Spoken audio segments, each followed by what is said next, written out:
जुड़वा बेटों ने उड़ाई दिव्यंका विवेक की नींद। मेरी नींद मेरा चैन मुझे लौटा दो।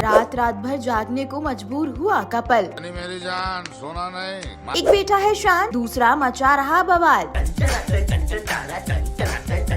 जुड़वा बेटों ने कर दिया मम्मी पापा का बुरा हाल, लेकिन चेहरे से गायब नहीं हो रही मुस्कान। छोटी छोटी खुशियों न दिन में चैन न रात में नींद, और वजह है दो नन्हे मेहमान जिन्होंने टीवी के most loved couple Divyanka Tripathi और विवेक दहिया की पूरी लाइफ को 360 डिग्री घुमा दिया है। जी हाँ, शादी के 10 साल बाद मम्मी पापा बने स्टार कपल के घर खुशियों की डबल डोज आई है, लेकिन साथ ही उड़ गई है दोनों की रातों की नींद भी। इन दिनों दिव्यंका और विवेक अपनी जिंदगी के सबसे खूबसूरत और सबसे चैलेंजिंग फेज को जी रहे हैं। जुड़वा बेटों के आने से घर में किलकारियां तो गूंज रही हैं, लेकिन साथ ही दिन रात का पूरा शेड्यूल भी बदल चुका है। अब ना सोने का कोई टाइम है और ना ही आराम का, क्योंकि घर में हैं दो नन्हे बॉस जिनके हिसाब से ही सब कुछ चल रहा है। हाल ही में विवेक दहिया ने अपने व्लॉग में पेरेंटहुड के शुरुआती दिनों का मजेदार अनुभव शेयर किया, और जो उन्होंने बताया उसे सुनकर हर नया पेरेंट उनसे रिलेट कर सकता है। विवेक के मुताबिक दोनों बेटे एक दूसरे से बिल्कुल अलग है। जहाँ एक बेटा टीवन बेहद शांत, समझदार और कूल नेचर का है, वहीं छोटा बेटा टीटू किसी तूफान से कम नहीं। विवेक ने हंसते हुए बताया कि टीटू रात भर उन्हें सोने नहीं देता, जनाब को बार बार भूख लगती है, दूध पीने के बाद भी जल्दी शांत नहीं होता, और फिर शुरू हो जाता है उसका नॉन स्टॉप रोना। ऐसे में मम्मी पापा की पूरी रात उसे संभालने में निकल जाती है। यानी जब दुनिया गहरी नींद में होती है, तब दिव्यंका और विवेक डायपर, फीडिंग और बेबी केयर की ड्यूटी निभा रहे होते हैं। हालांकि ये सब सुनने में जितना मुश्किल लगता है उतना ही प्यारा भी है, क्योंकि हर सुबह जब दोनों अपने नन्हे बेटों को देखते हैं तो सारी थकान पल भर में गायब हो जाती है। यही तो पेरेंटहुड का असली जादू है। रात भर जागने के बाद भी चेहरे पर मुस्कान बनी रहती है, क्योंकि बच्चे की एक छोटी सी मुस्कुराहट सारी परेशानी भुला देती है। दिव्यंका भी अपने नए रोल को पूरी तरह एंजॉय कर रही हैं। सालों से फैंस जिस गुड न्यूज का इंतजार कर रहे थे, आखिरकार वो खुशी उनके घर आ चुकी है। दोनों अपने बच्चों के साथ हर पल को सजा रहे हैं और नई जिम्मेदारियों को पूरे प्यार के साथ निभा रहे हैं। अब घर में एक तरफ है शांत और सुलझा हुआ टीवन, तो दूसरी तरफ है एनर्जी से भरपूर टीटू। एक मम्मी पापा को चैन की सांस लेने देता है, तो दूसरा उनकी नींद का सबसे बड़ा दुश्मन बन चुका है। लेकिन सच तो यही है कि ये छोटी छोटी शरारतें, यही जागी हुई रातें और यही भाग दौड़ आने वाले समय में सबसे खूबसूरत यादें बनने वाली हैं। फिलहाल तो दिव्यंका और विवेक अपनी नई जिंदगी के हर पल को खुलकर जी रहे हैं। थकान है, जिम्मेदारियां हैं, लेकिन खुशियां इतनी ज्यादा हैं कि हर मुश्किल छोटी लग रही है, और यही वजह है कि ये स्टार कपल अपने इस नए सफर को पूरे दिल से एंजॉय कर रहा है। वेल, इस पर आप लोगों का क्या रिएक्शन है? Comment below and follow with chit for more videos.